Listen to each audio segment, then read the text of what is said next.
Ladies and gentlemen, welcome to the official launch of the Bronx Post, your premier source for news and information in the Bronx. As the CEO of Muslim Media Corporation, it gives me great pleasure to introduce the Bronx Post, our latest endeavor dedicated to serving the vibrant and diverse community of the Bronx. Oftentimes, mainstream media portray this county in the most negative way possible, all because Bronx continued to be judged in the 70s and 80s when Bronx was burning. Today, as we enter the small business month of 2024, Muslim Media Corporation is proud to announce the formation and the creation and the establishment of a new newspaper that will cover the entire Bronx, continue to highlight the new Bronx, the new realities and the new developments and the new attributes of the Bronx. Some things that are not being covered by, again, our mainstream media. Bronx Post, the first county-wide newspaper to be published by Muslim Media Corporation that has already been publishing Parkchester Times. We aim to be your trusted source for information. We believe in the power of journalism to inform, inspire, and unite communities. With the Bronx Post, we seek to amplify the voice of Bronxites, celebrate the richness of our culture, and shed light on the issues that impact our lives. Changing Bronx deserves a changing. Welcome back to the Community Organizer Show. My name is Sheikh Musa Drame. I am your host. Executive producer behind the scene is Muti Olawoye. So this show is Parrot TV show. Thank you for joining us one more time. Thank you. So today, we will talk about the Bronx. We will talk about the Bronx County here in New York City, where we are live. So in the Bronx, some community organizers, have decided that enough is enough.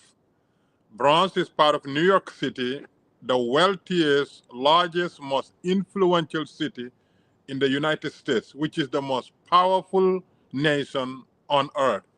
But a lot of Bronxites don't feel the blessings. Rampant poverty, rampant failing schools, so much public safety issues, and people not able to afford their livelihood, and the quality of life is not improving, and people are struggling with some health issues, some substance abuse issues, and a lot of issues affecting Bronxites from enjoying the blessings of the great city that they are part of. And so they've decided that, enough is enough, and they're going to do something. So what are we doing? Well, we're launching Bronx Economic Revolution. We're launching a campaign entitled Bronx Economic Revolution, because Bronx is due for revolution. This will be peaceful, this will be prudent, this will be well coordinated, well organized, but at the end of the day, this will bring Bronx and Bronxites, at a level that has not been seen for a while. Now, let me tell you some of the issues that Bronxites have been facing that are preventing them from enjoying the blessings of a great city of New York. Number one, Bronx is a county where almost 90% of Bronxites are renters, meaning that they have no ownership to the properties that they occupy. And if you don't own, then you're paying rent, meaning that you're not investing, you're not saving, because all what you're doing is every month you write a check to your landlord. And most of these landlords, if not all, are absentee landlords, meaning that they don't live in the Bronx. They do not shop in the Bronx. Their children don't go to school in the Bronx. They do not socialize in the Bronx, meaning that the money the Bronx renters are paying will never stay in the Bronx, will never circulate in the Bronx, will never benefit Bronxites. So you work hard, you get a paycheck, month comes to the end, you write a check to your landlord, and that check will be deposited in out of borrow bank. The money will never stay in the Bronx. You're not building equity because you don't own. You don't have any stake in the game. They can remove you whenever they want because when they sell the building or there's something else, they can, remove you. No, you keep moving from one apartment to another apartment to another apartment. And some Bronx sites, a lot of them live in housing projects where the conditions sometimes are so deplorable that sometimes we call, the nature, landlord, which is the city, one of the worst landlords in the city. I mean, the nature. So, you have Bronxites who live in these, nature apartments that really, really not suitable for raising family. You have malls. Sometimes you have so many, creatures creeping onto the floor in the kitchens and the bathrooms and everything, and creating all kinds of safety hazard and health, issues. But that's Bronx. And we said, no, we can no longer accept it. This, we're part of New York City. This is where, we have more billionaires. We have apartments and condominiums and co-ops that are selling for 40, 50, $100 million. Why can't Bronxites who work so hard be able to enjoy the fruit of their labor? So they're tired of it. They're tired of not owning anything. They're tired of not being stabilized. They're tired of not having quality apartments. And they're tired of not being able to raise their children in clean, conducive environment. And they want to do something about it. That is why some of the Bronxites said it is time for revolution. That's number one. Number two, Bronx also happen to be a place where you have a lot of failing schools. Unfortunately, we have schools that are not producing, inventive scholars and innovative scholars and leaders, but rather schools that are struggling for very, very basic sustenance of life. Because unfortunately, while these kids are getting their high school diplomas, whatever, but they're really not ready, for college, education. They are not prepared, to enter the professional labor force. And because of that, they continue to compete for this manual labor that mostly new immigrants actually, are usually known to occupy. So the broad side say, no, enough is enough. We have to be able to have schools that produce scholars that turn out to be inventors and innovators and later on become major investors and later on continue to improve the quality of their lives and their families' lives. So that's why they're part of the new revolution. And you also have the public safety issues. You see, we have a lot of neighborhoods in the Bronx where, people who work so hard and then, live righteous lifestyle and play by the book, follow rules and regulations and do everything. But yet, the neighborhoods in which they live, has public safety nightmare. There are a lot of shootings, a lot of drug dealing, a lot of gang activities, a lot of problems that affect, the quality of life there. And their children are always, in jeopardy for being, shot at and stabbed at and beaten up and a lot of other things. So, or even recruit into gang banging and drug trade. So, they hustle in their neighborhoods. And, some of them are saying, no, enough is enough. We need, revolution.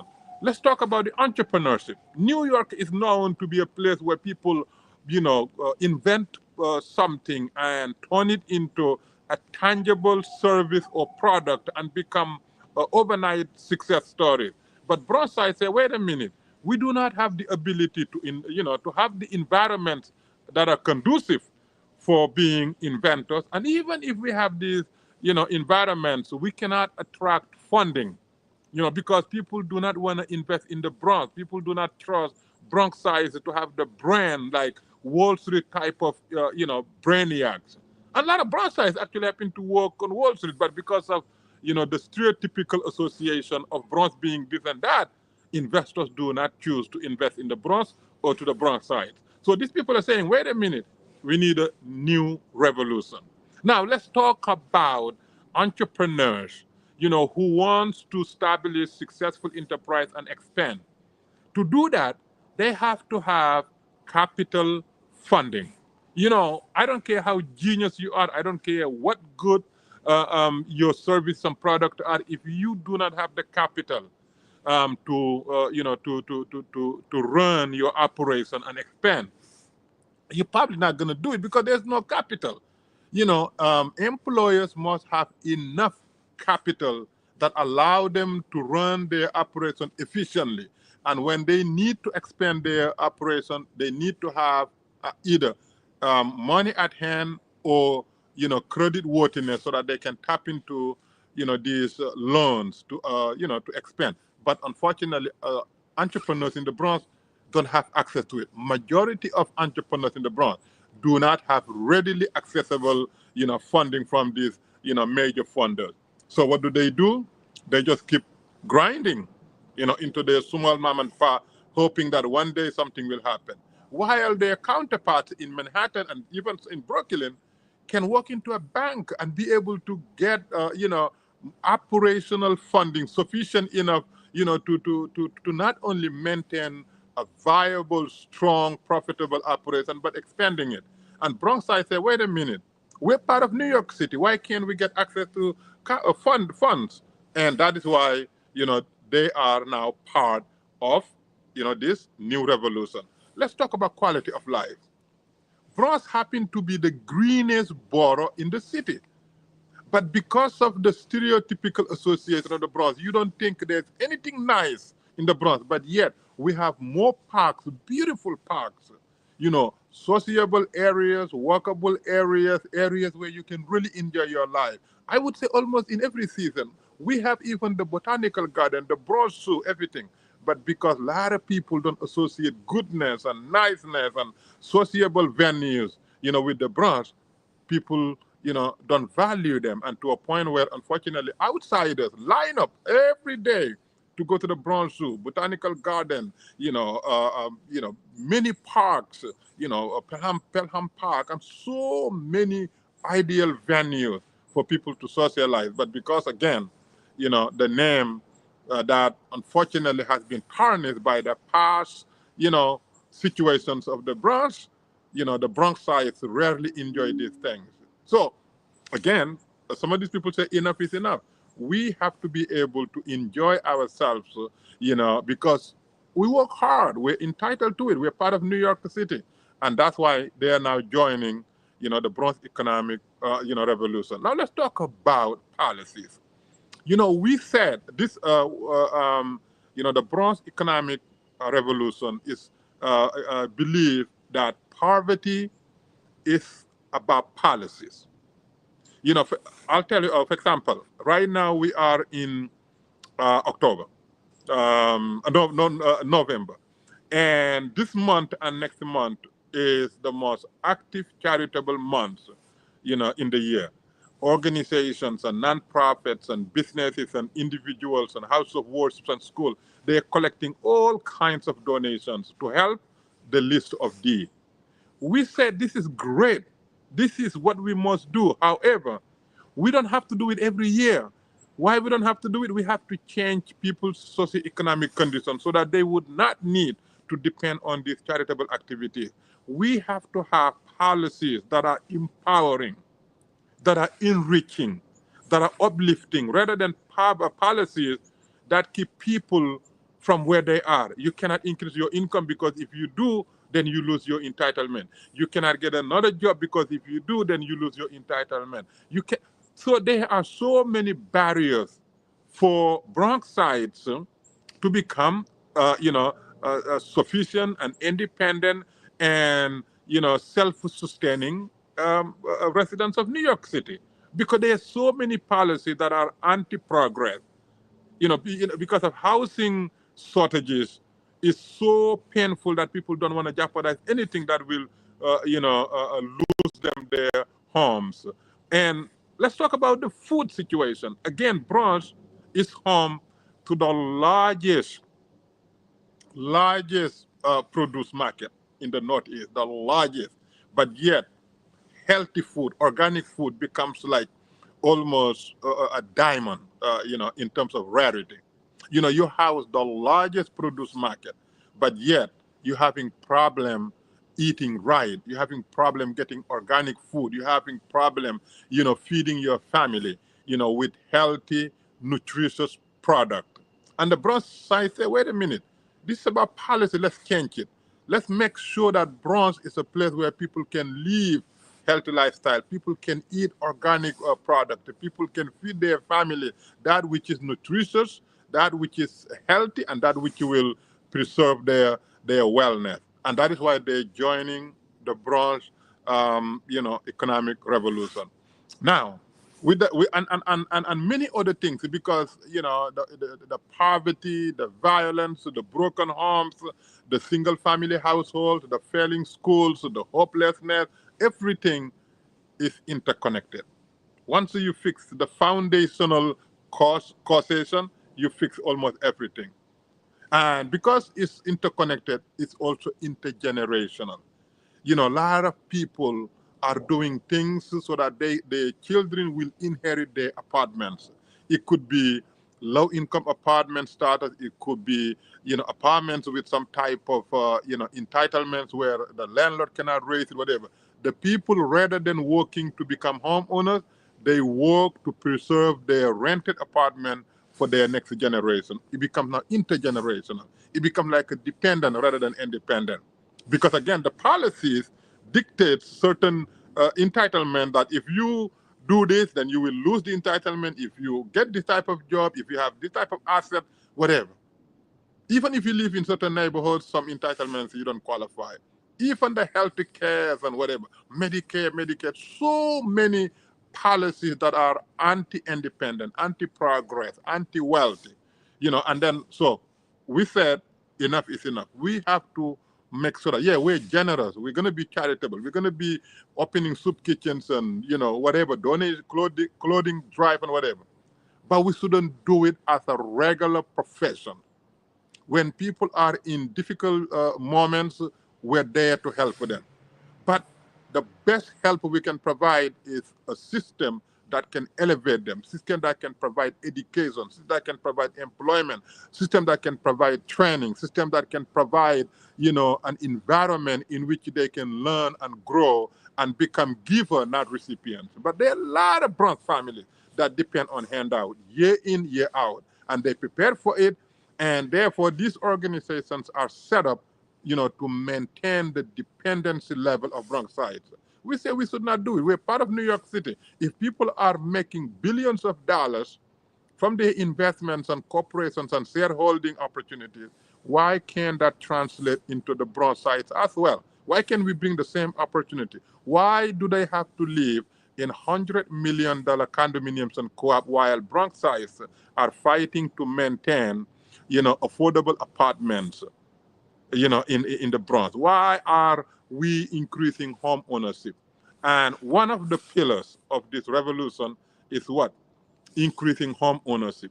Now, you cannot always build, but what the existing buildings, which are rental buildings in the hands of absentee landlords, we will organize tenants revolution where they take over the building, convert it from a rental absentee landlord building into owner occupancy, owner, shareholder buildings. We do it in a way that is so fair, equitable, and just. Let's take, for example, a building on Avenue A, Avenue B, whatever, is valued at, let's say now, $25 million. And the tenants organized a revolution and said, we're going to take over the building and remove it from a rental to now condominium or corporation. Rather than now telling the owner, we're going to give you what the building worth, no, we're going to give you premium. We're going to add $2-3 million so that at least you are not being unjustly, dealt with, but you are being fairly dealt with so that you're happy, your family is happy, your investment is fruitful. At the same time, your tenants now become, become owners, become shareholders, become condominium holders or cooperative holders or whatever. And guess when we do that, guess what's going to happen? We increase home ownership in the Bronx. We reduce dependency. And then when we do that, then the government entitlement that are so costly will no longer be needed. And when we do that, the people who are renters and don't care that much about the neighborhood will say, wait a minute, no, no, no, I am a shareholder now to this neighborhood, to this block, to this street. I'm not going to allow a lot of things. I'm not going to allow drug dealings and violence and vagabonds, and I'm not going to allow any type of safety, concerns to fester on, because that will affect my property. That will affect my ownership, and I don't want to pay $50,000 for this apartment, and then 5 years later the apartment worth $30,000. I want to pay $50,000, and 5 years later the apartment is worth $100,000. And that is what's going to happen when renters who do not have control over the buildings and the area becomes shareholders or homeowners. I promise you, public safety will be their number one concern. Quality of life will be maintained, and everybody's happy. And now guess what's going to happen in the houses, whether they're residential or whether they're commercial in the vicinity. They will all gain property value appreciation, because what determines appreciation is safe neighborhood, good neighborhood, ideal neighborhood where people are competing, to live there or to work there. So one little move, converting renters into owners, will change the entire neighborhood, change the quality of life, change the ownership, and change the public safety, and then be able to allow hardworking Bronxites to finally begin to enjoy what New York can afford others who live in $100 million apartments and whatever. That is one of the revolution component. The other component is education.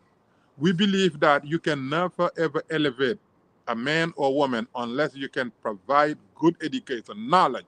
Education doesn't mean you got to go to the classroom every single day. If, for example, let's say you're a good mechanic, let's say you're a good carpenter, let's say you are a good tree trimmer, you're a good cook, whatever you're good at, we will find a way to help you and find a way to give you the ability to train more, to become more certified, to become elevated, so that whatever you're good at, you become excellent at. And whatever you're making now, you double it, triple it. It doesn't matter what you do. There are a lot of people who are cook and they're the best chef in the world. There are a lot of mechanics that make ton of money. There are a lot of carpenters who make more money than their bosses.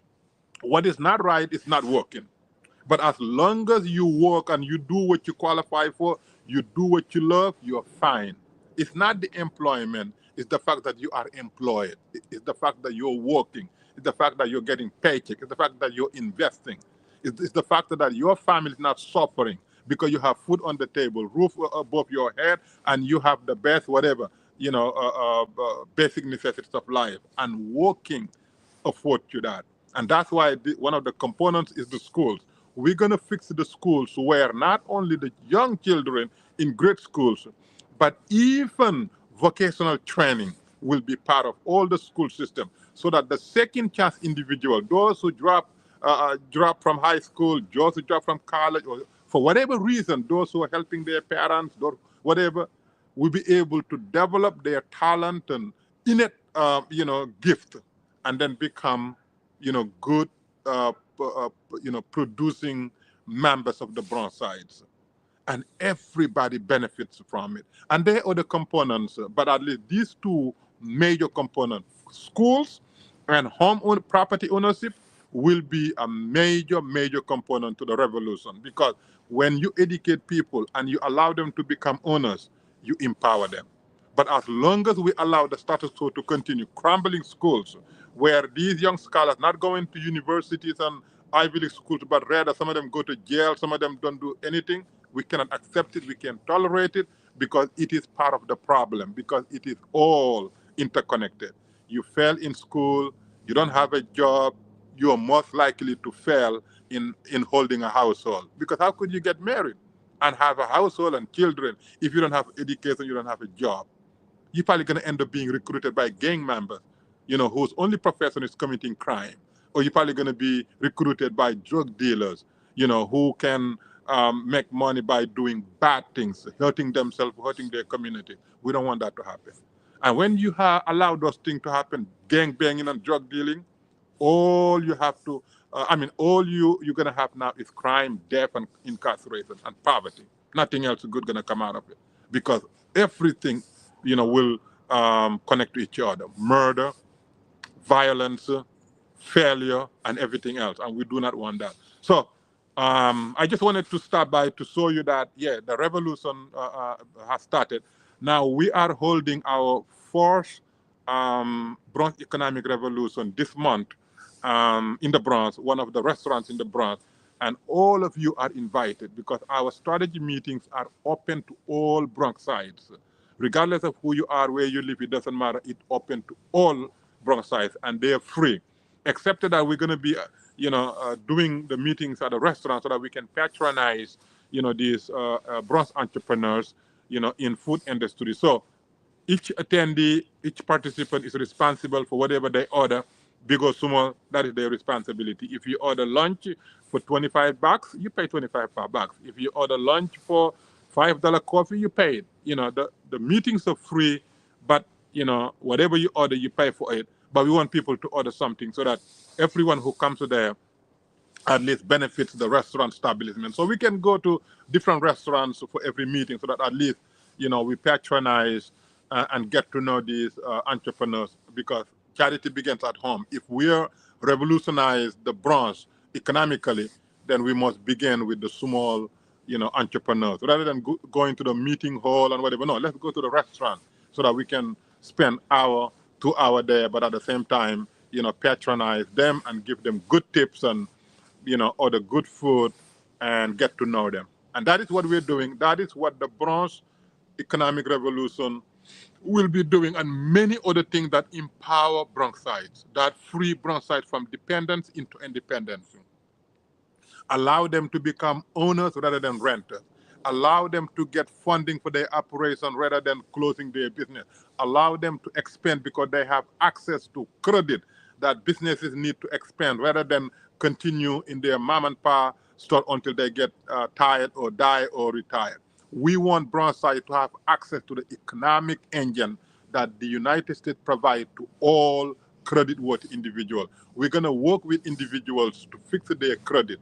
We're going to work with them to package every single thing, their business plan, everything, so that they can walk into any lending institution and be qualified either to buy a home or to open a business. Because once you have access to credit, you're fine.